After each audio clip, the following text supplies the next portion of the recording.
Une jeune femme de ménage noir rangeait le stand de tir lorsqu'un général posa son arme sur la table et recula. Seul le bruit métallique du pistolet posé sur la table en bois usé rompit le silence. Le général Patterson, dont l'uniforme impeccable était orné de 4 étoiles dorées, recula d'un pas et croisa les bras. « Montre-moi. » 2 mots qui ont tout figé autour d'elle.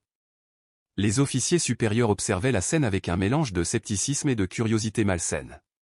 Quelques secondes plus tôt, la jeune femme de 22 ans ramassait des douilles vides par terre. Elle se trouvait alors au cœur d'un moment qui allait changer sa vie à jamais. « Je m'appelle Jade Washington. » Et à ce moment-là, j'avais 2 choix, accepter le défi qui venait de m'être lancé ou rester invisible pour le reste de ma vie. La matinée avait commencé comme toutes les autres depuis 8 mois. Je me suis réveillé à 5h30, j'ai bu mon café noir sans sucre et j'ai roulé 20 minutes jusqu'au stand de tir militaire Ford à Vison, où je travaillais comme concierge. Ce travail m'a permis de financer mes études d'ingénieur système, tout en maintenant la routine structurée dont mon esprit autiste avait besoin pour bien fonctionner. Personne n'attendait grand-chose de moi là-bas. Pour la plupart des officiers, je faisais partie du décor, une présence discrète qui ramassait les cartouches, organisait le matériel et veillait au bon fonctionnement des coulisses. Et c'est exactement comme ça que je l'ai aimé. Mais ce mardi d'octobre a tout changé. Le général Patterson était arrivé avec son équipe pour un entraînement de précision. J'observais de loin mon travail, percevant des schémas que mon esprit analytique ne pouvait ignorer. Le major Collins était visiblement en difficulté. Ses tirs dispersés révélaient des signes classiques d'anxiété et de mauvaise technique. Puis j'ai entendu le commentaire qui m'a fait arrêter de balayer. « Cet équipement est défectueux », rétorqua Collins en jetant le pistolet sur la table avec frustration. « Il est impossible que quelqu'un de mon calibre rate sa cible à ce point avec une arme fonctionnelle. » L'injustice de ces mots me brûlait la poitrine. J'avais observé chacun de ses mouvements pendant 40 minutes. Le problème n'était pas l'arme. C'était sa façon de la tenir, de respirer et d'appuyer sur la détente. Mon père, sergent-major à la retraite, m'avait appris à tirer à 12 ans. Depuis, je m'entraînais religieusement chaque week-end. Et avant que mon cerveau puisse activer le filtre social sur lequel je m'appuyais habituellement, ma bouche a parlé. L'arme est en bon état. Tu anticipes le recul et tu appuies sur la détente au lieu de la presser. Le silence qui suivit fut assourdissant. Tous les regards se tournèrent vers moi, leurs expressions oscillant entre stupéfaction et offense. Une jeune femme noire ou une concierge venait de corriger un major devant un général. Collins plissa les yeux. « Excusez-moi, qui êtes-vous ? Depuis quand le personnel de nettoyage peut-il commenter les armes à feu ?» Ces mots me blessèrent, mais pas autant que le sourire condescendant qui les accompagnait. Je sentis ma mâchoire se serrer, un signe que n'importe qui près de moi aurait perçu comme un avertissement. « Je m'appelle Jade Washington », répondis-je d'une voix plus ferme que prévu, et je sais exactement de quoi je parle. C'est à ce moment-là que le général Patterson s'est avancé, ses yeux calculateurs m'évaluant d'une manière qui m'a fait me sentir à la fois exposé et mis au défi.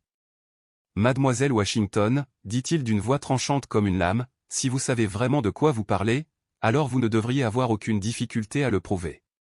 Et c'est comme ça que nous en sommes arrivés là. » Le général a posé son arme personnelle sur la table, a reculé et m'a mis au défi de prouver que je n'étais pas simplement un travailleur invisible faisant des commentaires importuns. Ma main tremblait légèrement lorsque j'ai attrapé le pistolet. Pas par peur. Par pure adrénaline. Parce qu'à ce moment-là, j'ai réalisé que je ne tenais pas seulement une arme. Je détenais la clé d'un avenir que je n'avais jamais osé imaginer. Si vous êtes ému par cette histoire de transformation et que vous souhaitez savoir comment Jade relève ce défi impossible, n'oubliez pas de vous abonner à la chaîne. Ce qu'aucun d'eux ne savait, c'est que je n'avais pas passé ces derniers mois à simplement nettoyer ce champ de tir, j'avais étudié chaque mouvement, chaque technique, chaque erreur dont j'avais été témoin. Et maintenant, enfin, j'ai eu la chance de montrer que parfois, les personnes les plus sous-estimées sont celles qui vous surprennent le plus. Le pistolet était plus lourd que ce à quoi je m'attendais. Un Sig Sauer M17, le même modèle adopté par l'armée. Mes doigts se sont automatiquement ajustés sur la poignée, se mettant en position comme mon père me l'avait appris des années plus tôt. Intéressant, murmura le général Patterson en observant ma position. Où as-tu appris à manier une arme comme celle-là? Mon père est le sergent-major à la retraite James Washington, répondis-je en vérifiant instinctivement la chambre. Il a effectué 3 missions en Afghanistan. Il m'a dit que si je devais grandir dans une famille de militaires, autant apprendre à bien faire les choses. Ce commentaire provoqua des murmures parmi les officiers. Certains semblèrent reconnaître le nom. D'autres échangèrent des regards entendus. Mais Collins garda son expression dédaigneuse. Le simple fait de savoir tenir une arme ne signifie pas que vous pouvez tirer, a-t-il déclaré, les bras croisés. Tout le monde peut paraître professionnel. La vérité éclate quand on atteint ou rate la cible. L'arrogance dans sa voix a déclenché quelque chose en moi. Il ne s'agissait pas seulement de prouver que je savais tirer. Il s'agissait de toutes les fois où des gens comme lui m'avaient sous-estimé. Chaque regard condescendant quand j'entrais dans une pièce. Chaque remarque chuchotée sur les quotas quand on pensait que je n'écoutais pas. Chaque fois que mes compétences étaient remises en question avant même que j'aie eu l'occasion de les prouver. Puis une voix se fit entendre derrière Collins. Le colonel Martinez, un homme d'une 50aine d'années avec des cicatrices qui racontait des histoires que je ne pouvais qu'imaginer. Peut-être devrions-nous donner une chance à cette jeune femme avant de tirer des conclusions, dit-il calmement. Collins se retourna, irrité. Avec tout le respect que je vous dois, colonel, nous perdons un temps précieux avec cette performance. Cette pause avant le mot performance disait tout. Je pouvais sentir le poids des attentes. Pas seulement pour atteindre une cible, mais pour représenter quelque chose de plus grand que moi. Quel est l'objectif, général, demandai-je, ma voix tranchant la tension grandissante. Patterson fit un geste vers la cible militaire standard située à 25 mètres de distance. Centre de masse. 3 coups. Si votre groupement est acceptable, je considérerai cela comme une preuve. Acceptable. Ce mot résonnait dans ma tête. Il n'attendait pas l'excellence, juste une compétence de base. Ce manque d'exigence aurait dû m'offenser. Au lieu de cela, je l'ai utilisé comme carburant. Je me suis dirigé vers la ligne de tir, sentant des dizaines d'yeux dans mon dos. Mon autisme, souvent perçu comme un handicap, est devenu ma plus grande force. Le monde extérieur s'est estompé. Le bavardage autour de moi s'est transformé en un doux bourdonnement. Il n'y avait que moi, l'arme et la cible. J'ai pris une profonde inspiration, me souvenant des paroles de mon père. La photo parfaite se niche dans la pause entre 2 respirations. C'est là que l'on trouve le calme intérieur. Mais juste avant que je ne prenne ma position finale, Collins a parlé à nouveau, suffisamment fort pour que tout le monde l'entende. Je parie qu'elle ne touchera même pas le papier, ricana-t-il. Elle n'a probablement jamais réagi sous la pression. C'est une chose de jouer avec papa dans le jardin. C'en est une autre de tenir ses promesses quand il le faut. La mention de mon père a été l'étincelle finale. James Washington a servi son pays avec distinction, m'a élevé seul après le départ de ma mère et m'a appris que les actes parlent plus fort que les mots. J'ai baissé l'arme et me suis tourné vers Collins. Vous avez raison sur un point, Major, dis-je d'une voix ferme, je n'ai jamais tiré sous pression auparavant.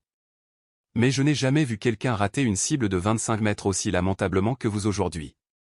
Le silence qui suivit n'était pas comme avant. C'était électrique. Tendu. Chargé du sentiment que quelque chose d'important était sur le point de se produire. Collins s'avança, le visage rouge de colère. Espèce d'insolente. Tu ne sais pas à qui tu parles. J'ai 15 ans de service actif, 2 étoiles de bronze et plus d'heures de combat que vous n'avez eu d'anniversaire. Et pourtant, dis-je plus fort maintenant, tu refuses toujours d'admettre que le problème n'est pas l'arme. C'est à ce moment-là que quelque chose a changé dans le regard du général Patterson. Ce qui avait commencé comme une simple curiosité est devenu quelque chose de plus profond, un véritable intérêt. Il comprenait désormais qu'il ne s'agissait pas seulement de tir. Il s'agissait de respect, de compétence et du droit d'être entendu. Mademoiselle Washington, dit-il lentement, vous avez clairement quelque chose à prouver. Et le major Collins est clairement en désaccord avec votre analyse. Il s'arrêta, regardant entre nous. Alors, pourquoi ne pas rendre cela plus intéressant? Mon cœur battait fort. Je savais que nous avions franchi une ligne à partir de laquelle il n'y aurait pas de retour en arrière. Mais je n'avais pas peur. Parce que quand j'ai fermé les yeux juste un instant, j'étais de retour là-bas, il y a 3 ans. Ce samedi après-midi, mon père m'a emmené dans notre endroit spécial, un champ de tir abandonné à la périphérie de la ville. C'était juste après mon diagnostic d'autisme, à une époque où j'avais encore du mal à accepter que mon esprit fonctionnait différemment. Jade, m'a-t-il dit ce jour-là, ses mains calleuses ajustant ma position. Le monde essaiera de te convaincre qu'être différent signifie être moins compétent. Mais je vais t'apprendre quelque chose que personne ne pourra t'enlever. La précision ne ment pas, ma petite fille. Peu importe la couleur, peu importe le sexe.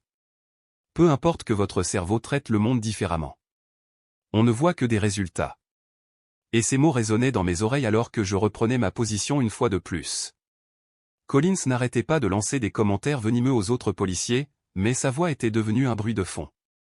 Mon esprit autiste faisait ce qu'il faisait de mieux, l'hyperconcentration.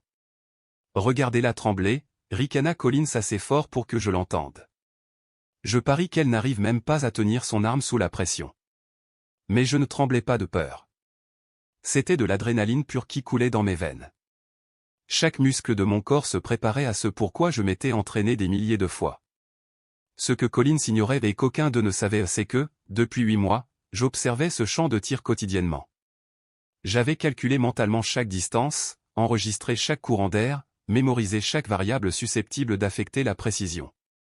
Mon cerveau autiste ne voyait pas cela comme un travail. C'était une énigme. Une énigme fascinante que je résolvais encore et encore, sans relâche. 25, murmurai-je, les calculs automatiques. Vent du nord-est, environ 5 km/h, température stable. Faible humidité. Patterson s'est approché, parlant doucement pour que je sois le seul à pouvoir l'entendre. Mademoiselle Washington, êtes-vous sûre? Une fois que vous avez appuyé sur la gâchette, il n'y a plus de retour en arrière. Soit vous prouvez votre point de vue, soit vous confirmez tous leurs préjugés. La brutalité de ces paroles aurait pu me bouleverser. Au contraire, elles ont tout clarifié. Il ne cherchait pas à me décourager. Il me laissait une dernière porte de sortie, une chance de reculer si je n'étais pas prête à porter le poids de la suite. Général, répondis-je d'une voix plus ferme que prévu, avec tout le respect que je vous dois, je ne vais pas simplement prouver que j'ai raison. Je vais établir une nouvelle norme. Quelque chose changea dans son expression. Surprise, respect? Je n'en savais rien. Mais je savais que je venais de franchir une ligne invisible. J'ai pris une grande inspiration et me suis mis en position. Pieds alignés. Poids répartis. Coude verrouillé à l'angle que mon père m'avait appris à ressentir instinctivement. Le pistolet est devenu une extension de mon corps. Et pour la première fois ce matin-là, je me suis senti pleinement maître de la situation. Elle ne porte même pas de protection auditive, murmura quelqu'un. Amatrice. Mais j'avais prévu ça aussi. 3 tirs rapides, sans pause, sans réajustement. Mes oreilles tiendraient, et la séquence impressionnerait plus qu'un tir espacé. Puis, quelque chose d'inattendu se produisit.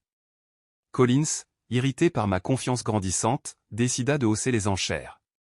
Tu sais quoi, dit-il d'un ton malicieux. Puisqu'on fait des paris, autant rendre la chose plus intéressante. Si elle me surpasse aujourd'hui, je la recommanderai personnellement pour le programme d'instructeur civil du Pentagone.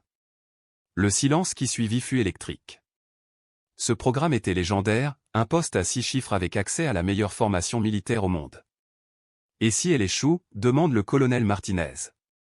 Collins sourit cruellement.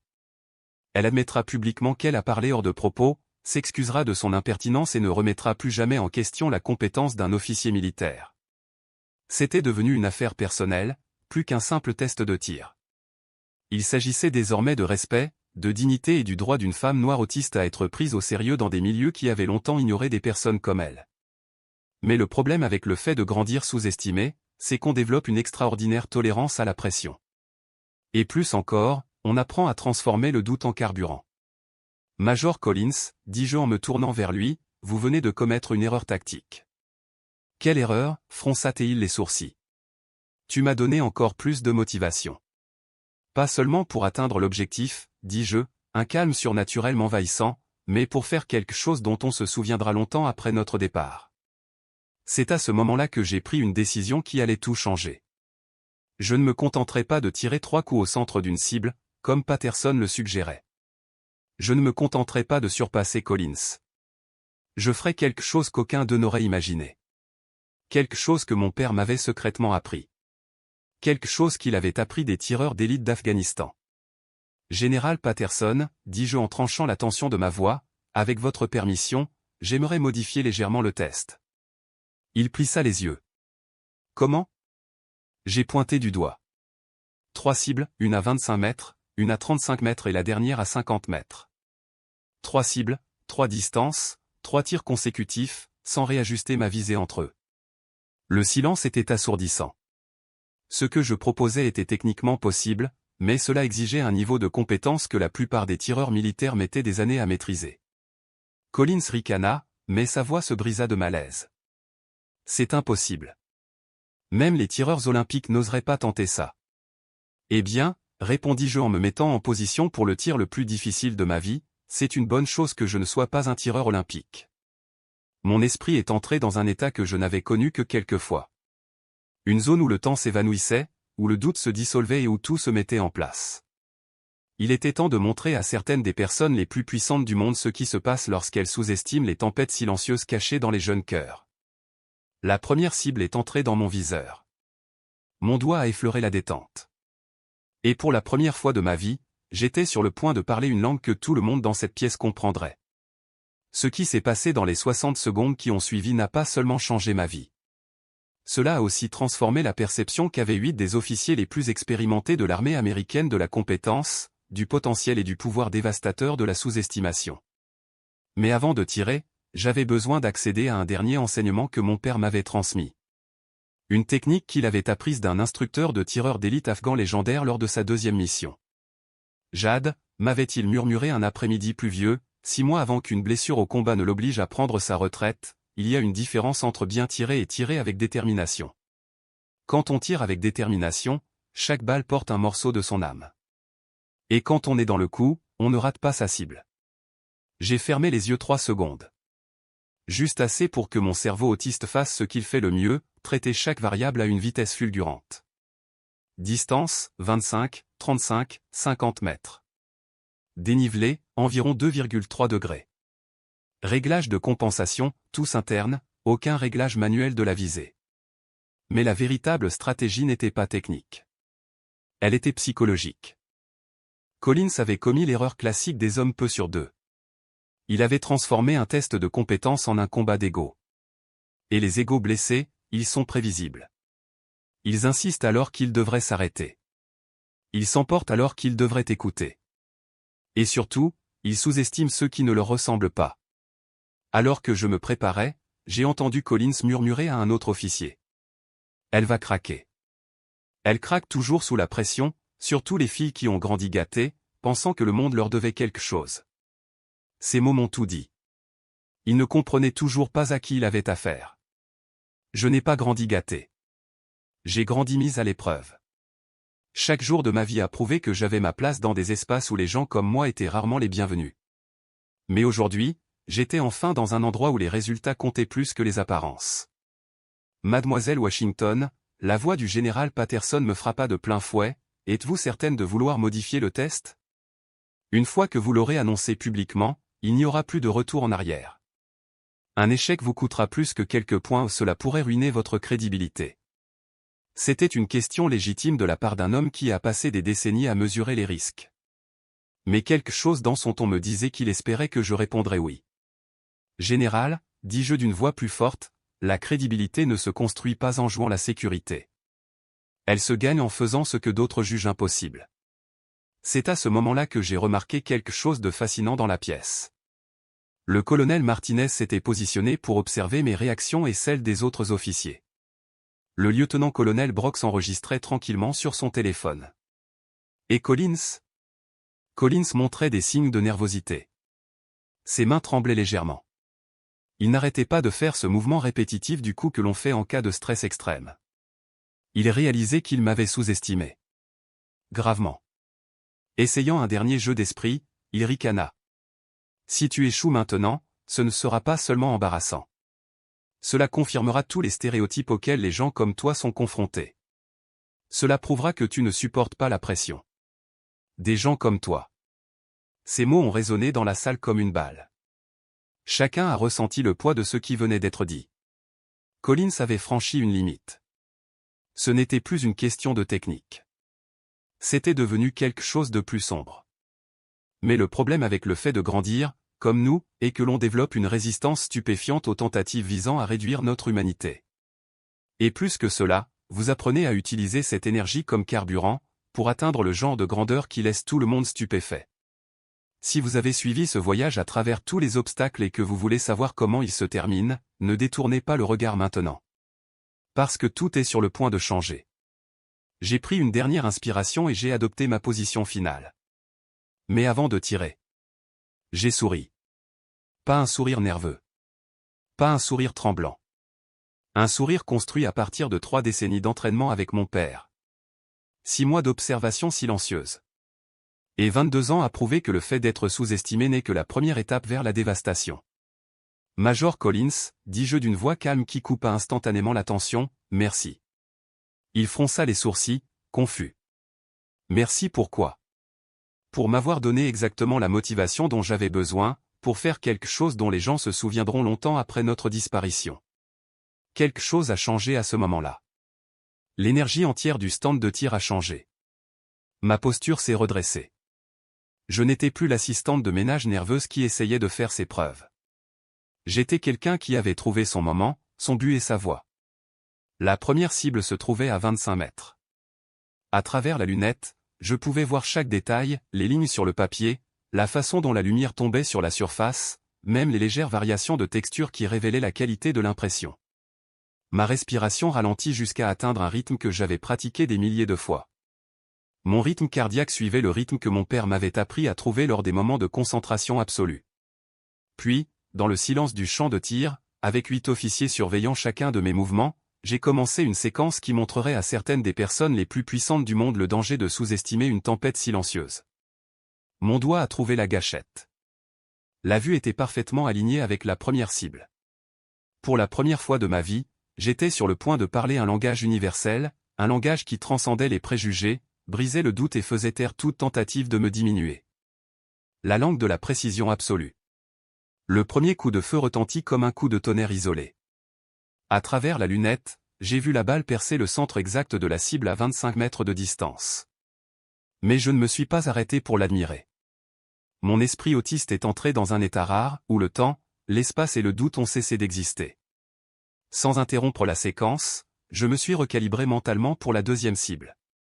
35 mètres. Compensation d'élévation, calculée instantanément. Le vent du nord-est est resté stable. Mon corps bougeait comme une machine de précision, réglée par des années d'entraînement silencieux. Le deuxième tir a suivi quelques secondes plus tard, un autre coup parfait au centre. Mais c'est le troisième coup qui comptait le plus. Le plus loin, le plus dur, celui qui séparerait la compétence de la maîtrise. 50 mètres. À cette distance, même la plus petite erreur était visible. Respiration, rythme cardiaque, tension musculaire, chacun d'eux est un ennemi de la précision. J'ai pris une inspiration, j'ai trouvé ma pose naturelle et j'ai appuyé sur la gâchette avec la grâce de quelqu'un né pour ce moment. Le troisième coup n'a pas seulement touché le centre, il a traversé le même trou qu'un millier de balles imaginaires auraient fait avant lui. Le silence qui a suivi n'était pas seulement un manque de son. C'était la pause que prend la réalité lorsqu'elle a besoin de se réorganiser autour de quelque chose qui brise les attentes. Collins rompit le silence en premier, murmurant avec incrédulité. C'est impossible. Mais le général Patterson se dirigeait déjà vers les cibles avec une paire de jumelles puissantes. Son expression passa de la curiosité au respect stupéfait. Colonel Martinez, dit-il d'une voix tranchant l'air avec une autorité militaire. Confirmez les résultats. Martinez s'est dirigé vers la première cible. J'ai inspecté le trou au point mort. Déplacé vers la deuxième. Puis au troisième. À son retour, son expression avait complètement changé. Général, annonça-t-il, l'incrédulité perçant sa voix. 3 tirs. 3 centres parfaits. Regroupement sur la cible des 50 mètres. Il s'arrêta. Et mieux que ce que la plupart de nos tireurs d'élite peuvent faire avec un équipement spécialisé.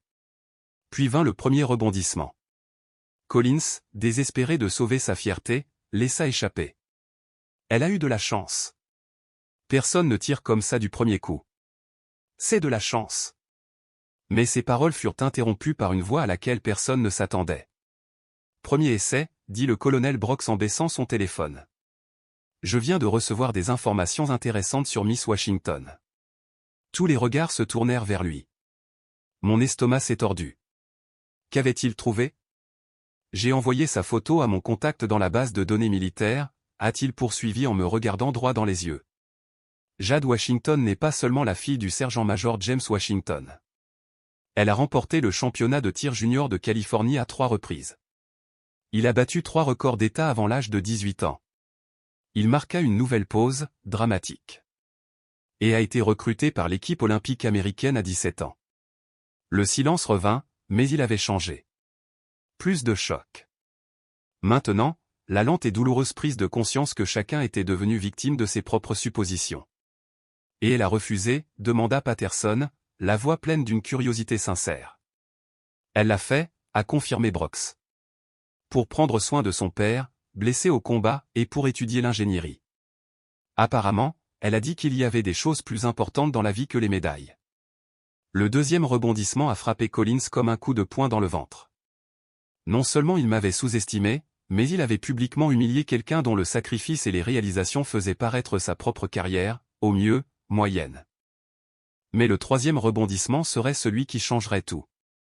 Le général Patterson s'avança, la lumière du soleil reflétant ses 4 étoiles, et demanda quelque chose à laquelle personne, et surtout pas moi, ne s'attendait.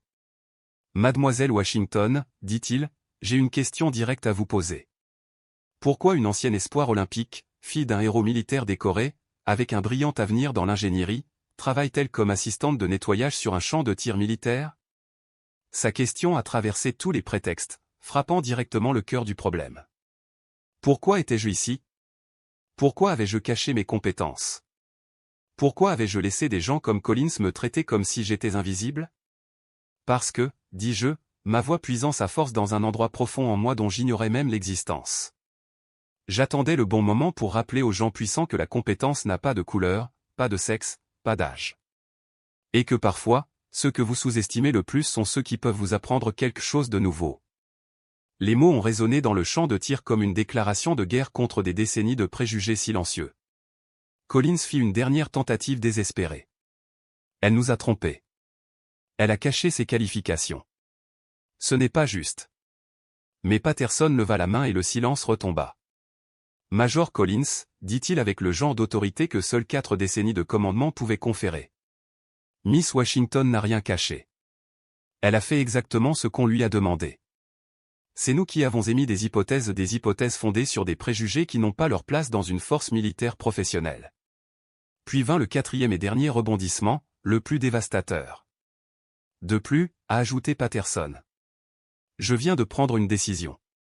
Mademoiselle Washington, vous avez mentionné que vous étudiez l'ingénierie. Quelle est votre spécialisation? Système de défense et balistique informatique, répondis-je, essayant encore d'assimiler la tournure surréaliste des événements. Les yeux de Patterson s'illuminèrent. Parfait.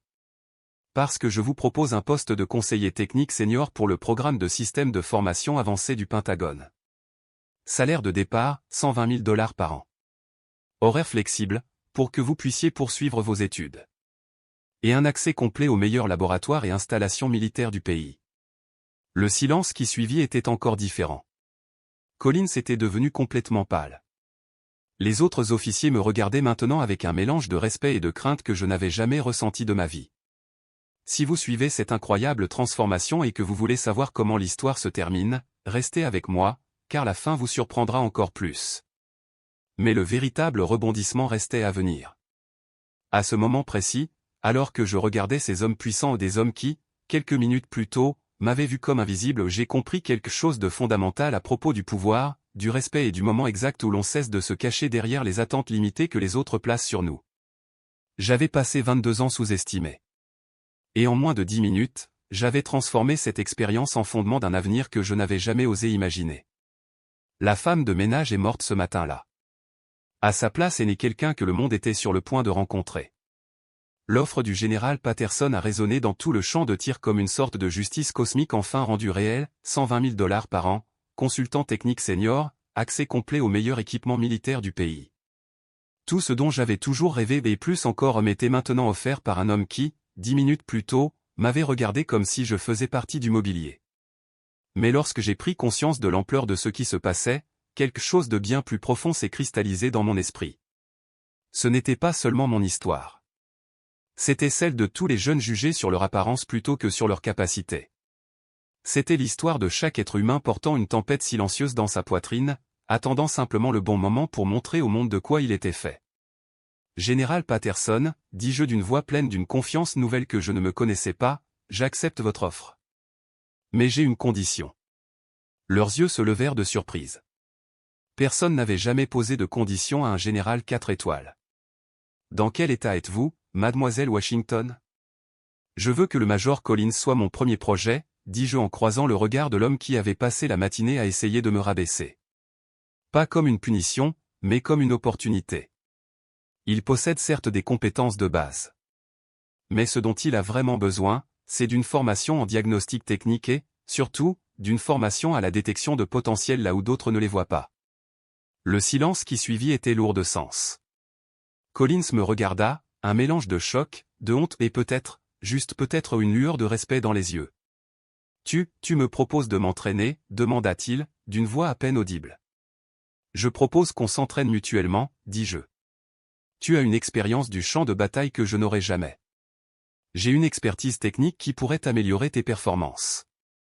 Et nous avons tous les deux quelque chose à apprendre, ne pas juger les livres à leur couverture. Puis, quelque chose d'inattendu s'est produit. Collins s'avança, tendit la main et dit quelque chose qui renversa toute la dynamique de la matinée. Mademoiselle Washington, Jade, je vous dois des excuses. Pas seulement pour ce que j'ai dit aujourd'hui, mais pour toutes les suppositions que j'ai faites à votre sujet, basées sur... Il marqua une pause, ravalant sa fierté. Sur des préjugés dont j'ignorais l'existence. Je lui ai serré la main, ressentant le poids symbolique de l'instant. Il ne s'agissait pas seulement de pardon. Il s'agissait d'une transformation mutuelle, un aperçu de ce qui pouvait arriver lorsque deux personnes très différentes trouvaient un terrain d'entente dans le respect mutuel. Majeur, ai-je répondu, nous sommes tous porteurs de préjugés. La différence réside dans ce que nous choisissons de faire lorsqu'ils sont exposés. On peut choisir de grandir, ou de s'y accrocher et de rester inchangé. Le général Patterson nous observait et il y avait quelque chose comme une véritable approbation dans son expression. Eh bien, a-t-il déclaré, il semble que nous n'ayons pas seulement trouvé notre nouveau conseiller technique, mais une étude de cas vivante en matière de développement du leadership inclusif. Mais la véritable transformation restait encore à venir. 3 mois plus tard, je ne nettoyais plus de douilles sur un stand de tir. Je concevais des systèmes d'entraînement qui ont révolutionné la façon dont l'armée américaine identifiait et développait les talents cachés. Mon premier programme, intitulé « Reconnaître les potentiels divers », avait déjà identifié des dizaines de soldats dont les capacités avaient été ignorées en raison des préjugés inconscients de leurs supérieurs. À ma grande surprise, Collins est devenu l'un des plus fervents défenseurs du programme. Il avait découvert que reconnaître et cultiver des compétences diverses ne rendait pas seulement les unités plus efficaces, mais faisait également de lui un meilleur leader. Jade m'a appris quelque chose de fondamental, a-t-il déclaré 6 mois plus tard lors d'un briefing devant des officiers supérieurs. La compétence ne parle ni anglais, ni mandarin, ni portugais. Elle parle le langage universel des résultats. Et lorsqu'on apprend à écouter ce langage, on découvre l'excellence là où on ne l'attendait pas. Mais c'est peut-être moi qui ai vécu le changement le plus profond. J'ai passé 22 ans à penser qu'être sous-estimé était quelque chose qui m'arrivait. Maintenant, je me suis rendu compte que c'était un avantage stratégique, si vous étiez prêt à briser les attentes le moment venu.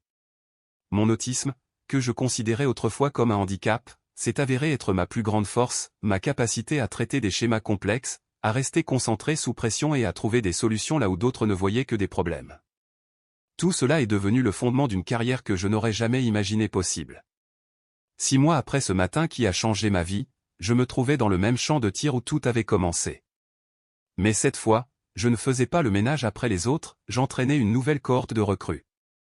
Des jeunes hommes et femmes de toutes origines, de toutes histoires. Tous identifiés par mon programme comme des trésors cachés. La première leçon à retenir, leur ai-je dit, d'une voix chargée d'un poids qui ne venait pas du rang, mais des résultats, est la suivante, la compétence n'a ni couleur, ni sexe, ni âge, ni milieu social. Elle n'a qu'une seule mesure, les résultats. J'ai pointé du doigt la cible à 50 mètres, celle-là même où j'avais prouvé ma valeur ce matin-là qui avait tout changé. Et quand vous aurez intégré cette leçon, quand vous réaliserez que vos compétences parlent plus fort que les préjugés de n'importe qui, alors, et seulement alors, vous serez prêt à transformer non seulement votre vie, mais aussi celle de tous ceux qui vous entourent. Car voici la vérité sur les moments de transformation. Ils ne surviennent pas lorsque vous parvenez enfin à impressionner les puissants. Ils se produisent lorsque vous cessez de vous cacher derrière les attentes étroites des autres et que vous choisissez, au contraire, de révéler au monde qui vous êtes vraiment. Je m'appelle Jade Washington. Je suis une jeune femme noire autiste qui a transformé des mois d'invisibilité en une carrière révolutionnant la manière dont l'une des institutions les plus influentes au monde identifie et valorise les talents. Et s'il y a une chose que ce parcours m'a enseigné, c'est celle-ci. Le monde regorge de personnes attendant d'être sous-estimées. Parce que parfois, la meilleure vengeance n'est pas bruyante. C'est l'excellence silencieuse. Chaque fois que quelqu'un tente de vous diminuer à cause de votre apparence, souvenez-vous, il vous faudra peut-être un instant de courage pour lui prouver combien il avait tort. Et quand ce moment viendra, et il viendra toujours pour ceux qui sont prêts, veillez à ce que votre réponse soit aussi précise qu'une flèche dans sa cible. Car, au final, la compétence ne ment pas. Elle attend simplement le bon moment pour révéler la vérité universelle que chacun comprend. Les résultats.